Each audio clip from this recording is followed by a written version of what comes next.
Internet! Welcome to 2019. I am Troy to the Max Extreme. And I'm Ghost Hunter Dave. And together we form IMPERIUS REX. That's right. Oh, hold on one sec. I gotta switch laundry. Troy. You couldn't have planned this out at a worse time, Dave.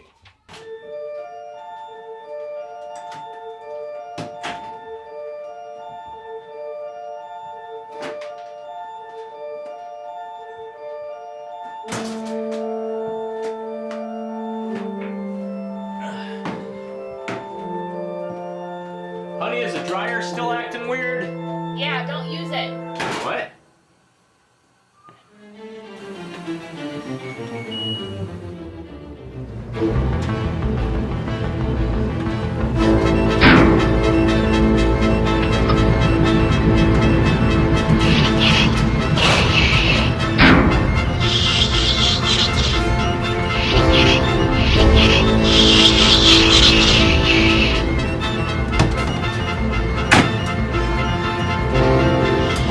No! Get mommy.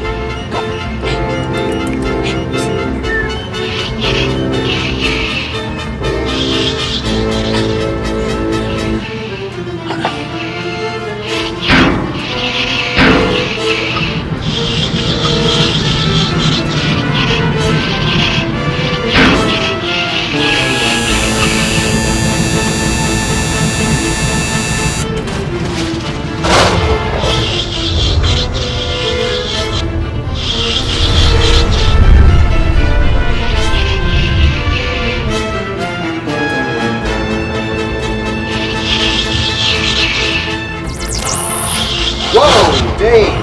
Put your dick away.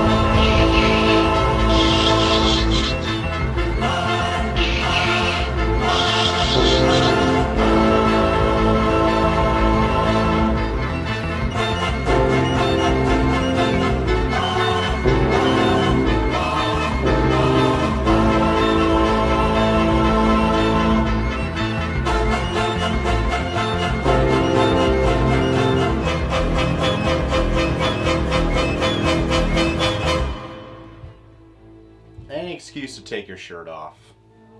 Clothing is a highly overrated phenomenon. Sure. Alright, should we just dive into it then, huh? Watchmen? Discussing a creation such as Watchmen is a paradoxical waste of time and resources. Every aspect of the work has been analyzed and critiqued more than any other graphic novel in mankind's existence. Yeah, but, we haven't done it yet. What we do or do not do is irrelevant. The show continues to grow. Eventually it will sustain us regardless of the quality of material we produce. Okay, somebody's pretty full of himself over here. I just feel like we should probably discuss it. You know, with it being like a landmark milestone, the comics industry and all, so... Yet even its own creator denies its relevance. A clock without a craftsman, stagnant, entropic, heralded and unchallenged, forever preserved, yet void of all new examination, relevance forgotten. It's too late. Always has been. Always will be. Too late. Listen, while Watchmen may have been discussed to death, you can't ignore its relevance right now. I mean, this year, even. The storyline is set in motion by Moore and Gibbons 33 years ago is being revisited, for better or for worse.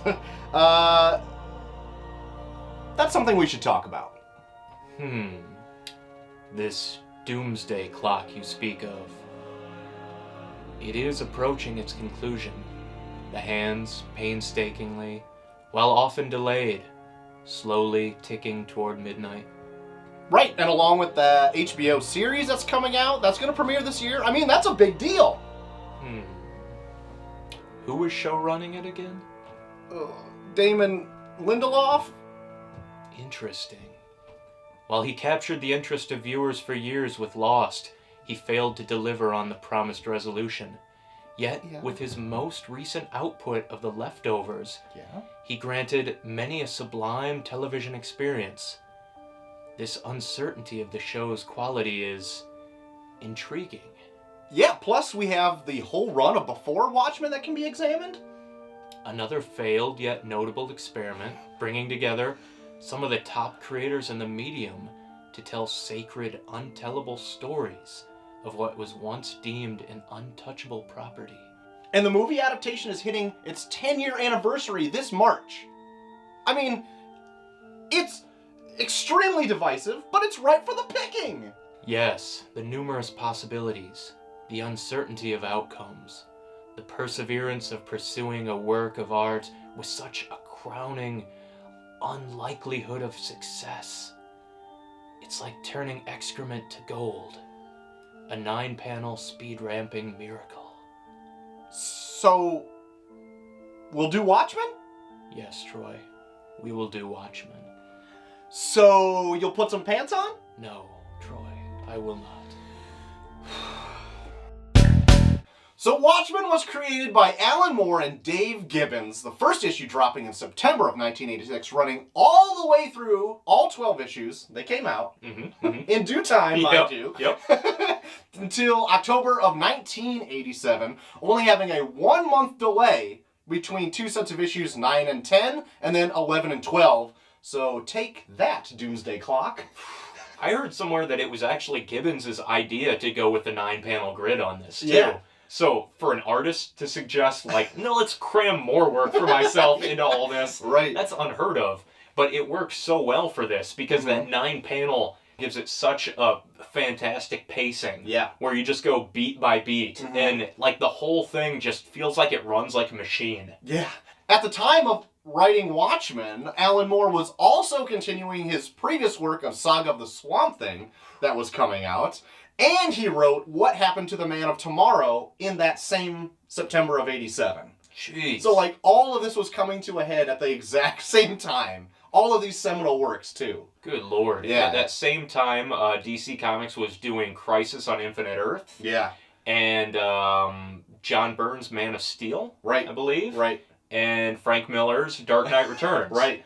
Holy moly. Right. And then it bled into 88 with Year One coming out in January. So, like, that end of the year, beginning of the year, like, all of these amazing works came out at one point in time. No wonder they say the 90s killed comics, because it was like this just high watermark there. Yeah. And then, boom, Image Comics debuts. Which it evolves into something great, but holy cow. Yeah, yeah. Watchmen was originally created with the Charlton characters in mind. Everyone knows that already. Mm-hmm. After a suggestion by a previous employee of Charlton Comics, Dick Giordano. Because of the recent purchase of that company, DC didn't want Alan Moore really meddling with stuff, especially after they knew what he was going for. Yeah, I'm going to kill half these guys off. Make some of them pretty shitty. Yeah. Yep. He just took those characters as allegories to create something new. Who are the facsimiles for the Charlton Comics characters? So Night Owl took a little bit from Blue Beetle and Batman. Right. Silk Spectre didn't really have an actual, like, allegory so much, but she did have, like, little aspects of Nightshade from Charlton Comics, because she has, like, the same kind of relationship she has with Dr. Manhattan with Captain Atom. The comedian was Peacemaker, with a sprinkle of Nick Fury in there. Ooh, if you're going, to the other one of the big Jump two. to the other side, yeah. Ozymandias, Peter Cannon Thunderbolt, which I love that name. Yeah, I don't even know who that is. But I don't whoever he is not going to be able to live up to the image in my mind. Dr. Manhattan was Captain Atom. Yep. And then Rorschach was The Question, with also a little bit of Mr. A in there. Like Mr. A? Like Steve Ditko. It's a little pun I there. got it. It's the same They kind didn't of want to look. go with Mr. E. I guess that was already taken. And we should mention that on our Watchmen Doomsday Clock watch, we may dive into Grant Morrison's take on these characters that he did in his Multiversity series, the issue Pax Americana, where he essentially does Watchmen, but with the Charlton characters, which is awesome. Yeah. So on subsequent rereads, it's fun to notice little details that reveal things that come to fruition later along in the story. Such as seeing, like, what Rorschach looks like under the mask like immediately as the story starts in the third panel or The something crazy like that. hobo with the sandwich board sign. Right. Several references to nuclear war evoke the paranoia of the nuclear doomsday clock at 5 minutes to midnight. Mm-hmm. So there's even points where like Rorschach is walking down the street and on like a billboard you'll see like a sign for a band called Pale Horse. Yeah. Is it? Oh yeah, Pale Horse. There's Pale Horse, which is like the death comes on a pale horse. Mm-hmm. And then there's the Enola Gay and the Little Boys, which is the plane and the bomb that dropped on Hiroshima. Yeah. Like, not to mention all the silhouettes of the lovers clutching each other that were burned into the facade from Hiroshima. Right. And then the candy that they're advertising is called Meltdowns. Oh, I guess I missed that one. Yeah. Jesus. Yep. Oh, there's a ton. There's so many. The little details is what makes this story. There's even like little things, and I'm pretty sure it's Dave Gibbons who had this idea, because I guess he had like pretty much free reign with the art. Uh-huh. But like, there's little like Easter eggs of smiley faces appearing everywhere. Everywhere. And even in like everyday things where you can like just find a face in there, and even the blood spatter over the right eye is like apparent in multiple points. In the story. There's a part where the police are investigating a homicide and a guy has a Buddha poster, a Zen poster, and there's a triangle and then a circle and there's a blood splatter in that area of the circle. Right. At the end, during the actual Doomsday moment, one of the electronic charging ports for the electric cars has like the two sockets with a splatter of blood over the right one. Right. When the Doomsday event happens and the people are like vaporized, the form their silhouettes take is that splash across there. Along with like the cover of, I think it's issue 8 or 9, where it's the snow covering up Ozymandias' domed area. All you see is like a splash of the greenery behind it in that same pattern. Jesus. It is insane. I feel like it's almost one of those number 23 instances where you could keep digging deeper and deeper and you would eventually go insane. Right. Because there's so many little things to this. There were things that Alan Moore didn't even catch when he was making it that Dave Gibbons just sprinkled in there. It's like he found them later as he reread it like in his life or whatever. He felt like he should reread Watchmen, which seems very unlike Alan Moore. I feel like I'm getting softer on Watchmen. I feel like maybe I should read it again and really get that venom flowing. Yeah. There's also a lot of repetition, as we said before, of like a visage of a clock. Oh yeah. Some of my research on this was actually really surprising that I never caught it before, because it's like unless somebody points it out, you're like, oh. Yeah. Oh yeah, that is a total clock. Yep.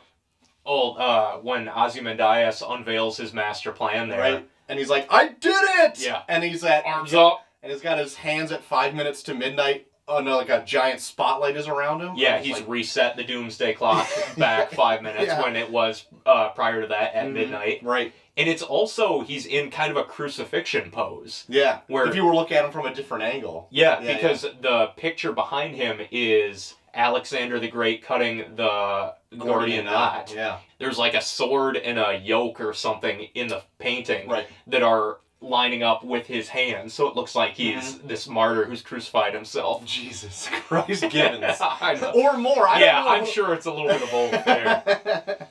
But then you also have like John Osterman's dad being a watchmaker, Janie Slater's watch that was given to, or no, just was left in the chamber. Yeah, that caused his transformation into Dr. Manhattan. Right. The quote at the end from Einstein on the Dr. Manhattan issue where he says if he could do it all again, he would have been a watchmaker. Yeah. Like all these infinite realities and, quantum physics, it's so mind-boggling. That, like, he just wishes he could just... Time just goes in a circle. It's linear. He just wishes he could have made a profession that was just linear. Right. And Dr. Manhattan is a reflection of that, where he is this guy that wanted that, but he's thrown into this world where all of these choices... He has, like, a billion choices, but he can't really act on any of them. where he says, like, we're Right. all puppets, I can just see the strings. So Right. he's a god, Well, but he can't really affect it. yeah, that's true. But is it because he chooses not to? Because he thinks he's also a part of this machine? But does he have a choice? That's... Oh my god, I wasn't prepared for this existential type shit. Oh, I know. It just, like, Watchmen goes as deep as you're willing to go with it, I feel like. Like, you can read it on surface level, and it's a great story. Right. And then you can just keep digging and finding all these references. Yeah. Comic Book Girl 19 did a Watchmen club where she went issue by issue and analyzed it. And she pulled out all these really great references and allusions to mythological and, like, occult symbology that's scattered throughout it. Mm-hmm. And at first I was like, okay, are you just kind of reaching for this because this is your bag? Right. But right. it is there. I mean, and she gives this explanation and you're like, oh, holy shit, yeah, that means this. And it's like, oh my god, you just keep digging and digging. Like, for instance, in the tarot, the Fool, the character of the Fool, is a clown, like a jester, and he's seen walking off a cliff. And the comedian is a clown, right? And he's kicks off the story by being thrown off a building, right? And I feel like that's very Alan Moore too. He'd be flipping cards and be like, going to type on his typewriter. Wouldn't that fucking blow your mind if he just laid down cards and was like, I'm gonna write Watchmen, and just like came up with it off the top of his head? He didn't. Yes. Oh my god. Yeah, and the clown symbology is prevalent throughout this whole thing. So, like, the Pagliacci is brought up. The smiley face itself is almost like an analogy for, like, kind of the thought process that the universe is inherently good and mankind can triumph and, like, just we can do good things. Right. But there's this chaotic element to the entire undercurrent of Watchmen that is that red splotch on the smiley face that's like, nope. Fuck you. The universe wants what it wants. Right. And I feel like the main takeaway from this story is, like, no matter what you do, no matter how great your plans are and your intentions, it doesn't matter because, like, the universe and the cosmos, they're going to do what they want, and they have a very dark sense of humor. Right. And that's kind of it. Like, everything in this is brought together through, like, coincidence and serendipity. Yep. And it's all, like, meticulously laid out. Once you get into it and have, like, an actual conversation like this, you just realize, again, like, you don't want to talk about Watchmen, but then once you start, it's so great. Yeah, you're like, how much time do we have to talk about Watchmen? So, like, the main story is split up over 12 issues, but even in that short period of time, he takes, like, 4 issues to just tell an individual character's backstory. Yeah. Like, doesn't really lead into the plot of the book that much, but just gives you a greater understanding of the comedian. Issue 2 is his funeral, and we get a flashback to, like, 4 different characters and their interactions with the comedian. And then there's the amazing Dr. Manhattan on Mars issue. I think it's issue 4, which I think is one of the single greatest comic book issues of all time. Yeah. And the Rorschach issue where he's being psychoanalyzed by Dr. Long, I think, or something like that. And you get his entire backstory. And every one of these, maybe not so much comedian, but Dr. Manhattan and Rorschach are very tragic. Like, you feel bad for them. Yeah. Even though they're both very cold, distant characters, like, you see where they were as humans before they were, like, you know, wrecked by the laws of the universe. Yeah. And you're like, man, they had a shit life. Or, man, like, everything he did led him to this moment of being locked in this intrinsic field generator and becoming Dr. Manhattan. Yeah. And when it's laid out like that, it's like his entire life is this structure, this, like, mechanism to put him where he is. Yeah. And there's no way he could have avoided it. All the pieces, like, were there. Jesus Christ. So, of course, everyone knows about Alan Moore's falling out with DC due to rights with these characters. DC were going to give the rights to the characters to Gibbons and Moore. after its initial run was done. Yeah. And then after it was out of print, they would get all the royalties and everything. But because it was so good, DC reneged on that agreement and it was like, never took it out of print. Yeah. So they've never really gotten their full comeuppance from. Maybe Gibbons has now, but I know Alan Moore's just like, fuck you. Yeah. Yeah. Gibbons has played ball with them. Right. As they're reintegrating them into like the main DC proper. Yeah. Moore doesn't play. Moore takes his ball and goes home. Yes. Pops in. So technically there is a prequel from Moore for like the whole Watchmen universe. It's called the Watchmen. I know. It's called the Watchmen Source Book, and it was for a DC RPG game that came out near the end of the series' initial run. Like a card game? I can't. Like I don't know. Dungeons and Dragons? I think it's like a D&D more or less. Okay. I don't know how many dice are more involved. or less? Yes. How many snake rings do you need to play this? Oh, that's a good question. I'll consult the rule book. But all this came out during the series' initial run, and it chronicles previous adventures of the Minutemen and the Crime Busters, and these events would involve the repercussions of the main story as well. These game modules entitled Watching the Watchmen and Taking Out the Trash were technically written by Daniel Greenberg and Ray Winnegar, but had heavy scripting plot threads influenced by Alan Moore. Wow. And that they ran through him for his approval to actually do these types of things. We should look that up for another episode. We should. I'd be curious to see where these went. With the success of Watchmen, the comics industry, not just DC Comics, became a darker, edgier place.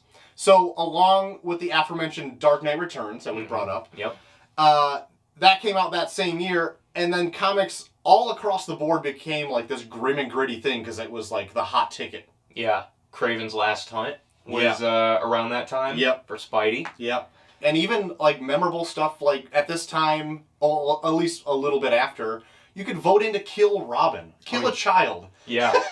And like... He was kind of a dick. Well, yes, everyone knows that There's whole no story Damien, too. but...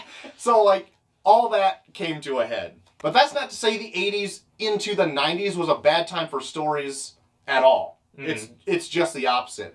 Watchmen also helped the industry to spur more creator-owned projects that were now blossoming at the time. Yeah. And publishers wanted to take more chances by releasing more daring material to discover more pools of talent ready to tell their stories. Yeah.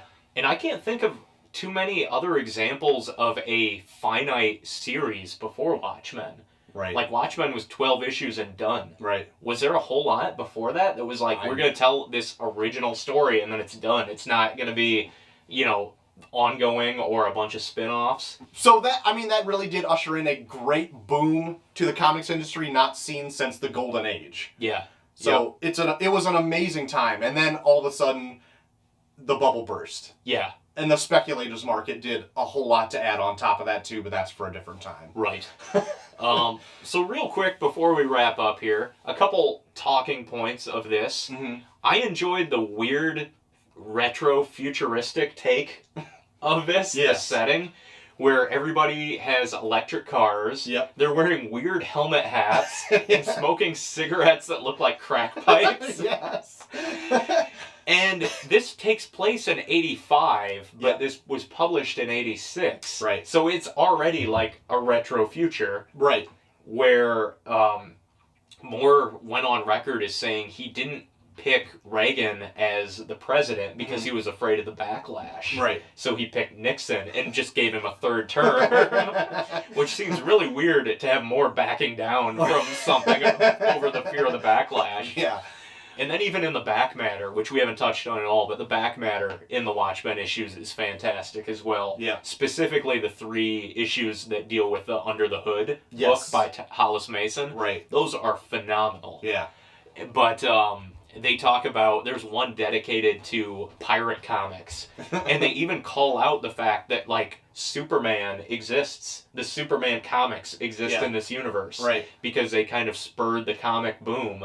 And then after that, they kind of faded away, I think, because people got, like, the real-life superheroes and pirate comics took over. And all these actual real-life superhero comic artists and writers are listed as artists and writers of these pirate comics Oh, in really? the Watchmen universe. I didn't know that. They even have like actual photos of some of the artists in it. Nice. Which is insane. One other kind of notable reoccurring theme of this is the Gordian knot. Mm-hmm. So the company that fixes Dan's door, Night Owl's door, every time Rorschach kicks it in, Yeah. is the Gordian knot company. Right. But the Gordian knot is the impossible knot Right. that apparently Alexander the Great came across and cut it. Mm-hmm. Or apparently he dismantled the yoke that it was attached to and slid it off. Mm-hmm. I think there's two different versions of it. But this, I feel like, plays heavily in Ozymandias' plan, where I feel like he's more of a cutting it type of man. Yes. Because his actions were very much just like a cut and dry, Right. I'm going to take this swift action and it's going to save the world. Right. But did he? What do you think of the end of this? When you get to the end of Watchmen, how do you feel? Appalled. Yes.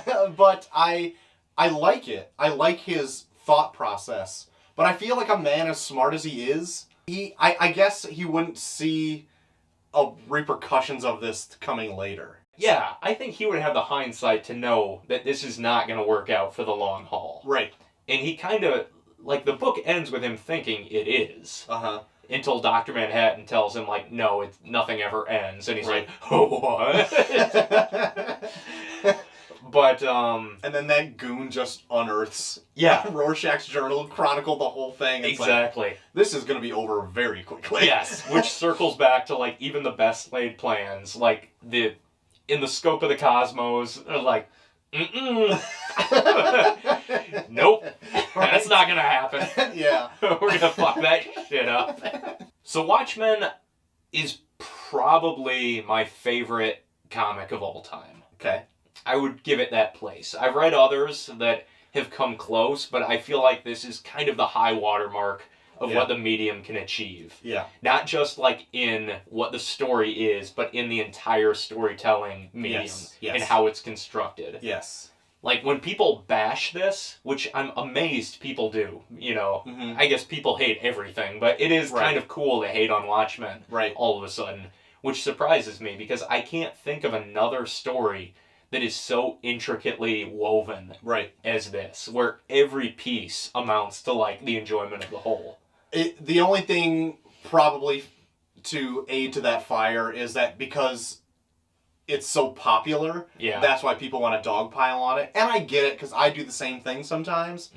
But, like, just step back from your ego for a second and just realize what kind of work put into this to make it so tight. How many layers upon layers are in play in this. Yeah. And I mean, you hear Alan Moore go on tangents about, like, oh, creators today, you know, these books they're putting out are nothing. And you see how much work he put into this, and you're like, goddamn right they are. Like, my lord, no one is even coming close to the amount of prep and research that he put into this thing. Yeah.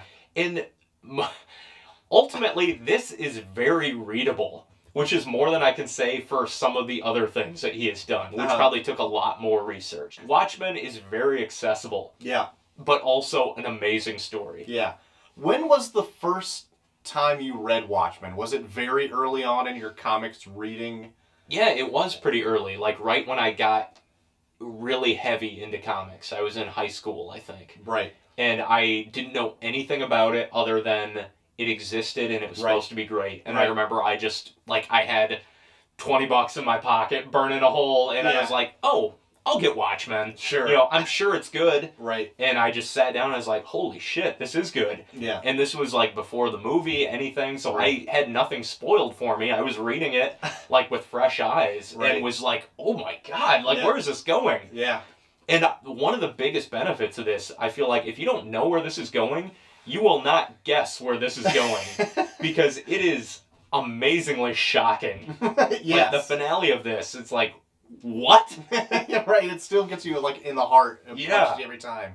I'm kind of the same way. I read it fairly early on. I read it my first year of college, and you know, reading Wizard magazine, all this stuff, you see the panels of Watchmen and like the whole chaos is going on in New York. You see and the I'm like, weird squidgy-faced Rorschach Right, and I'm and just a like- blue naked guy, and you're like, what is this? This isn't Spider-Man. Yeah, yep. So I read it, and I enjoyed it on its surface level alone, not even knowing that much about the comics history, or like just in the medium itself. I didn't have a vast knowledge yet. And then on subsequent rereads, you get deeper and deeper in it, and you're like, Jesus Christ, this is good. Oh, yeah. It's a book that every time you read it, you will find something new. Yeah. And we were both planning on, like, not rereading it for this, because we both reread it so many times. Yeah. And finally, I was, like, coming down to the wire, and I'm like, fuck, I'm gonna read it again. Yeah. In the first issue, I'm like, yeah, it's good, but I kind of know all this. And by the time I got into, like, the second, third, I was hooked again, and I was in love with it. And it was just like I was reading it for the first time again. I was finding shit that I did not know, even though I've read this like 7 times. Yeah. Like, my God, this book, it just keeps on giving. And we weren't even sure if we were ever going to do like a Watchmen-centric episode, because everyone does it. Like we said it right at the head of the show. But how can you not? Yeah. So, here's ours. Here it is. Yep. And we're going to circle back a couple times over the year to Alan Moore and Watchmen. Well, less Alan Moore, but more Watchmen. Because it's a Watchmen year. A lot of big Watchmen stuff brewing. That's right. So stay tuned. We're going to touch on where the story continues from there. That's very true. And if you would like to join us on Patreon, you are more than welcome to do so. So join us in the comments below. When was the first time you read Watchmen? And was it the correct time for you to read it? But until then, what is going on here? What? Dave? Were you all here? Oh, well, I was catching up on the Doom Patrol reading for our Doom Patrol Club, and I was out for a quick run and having intercourse with my wife upstairs, and discussing Watchmen with you. I somehow feel violated, but am okay with it? Okay. Were you just down here talking comics with Troy while we were having sex? Hey, Courtney.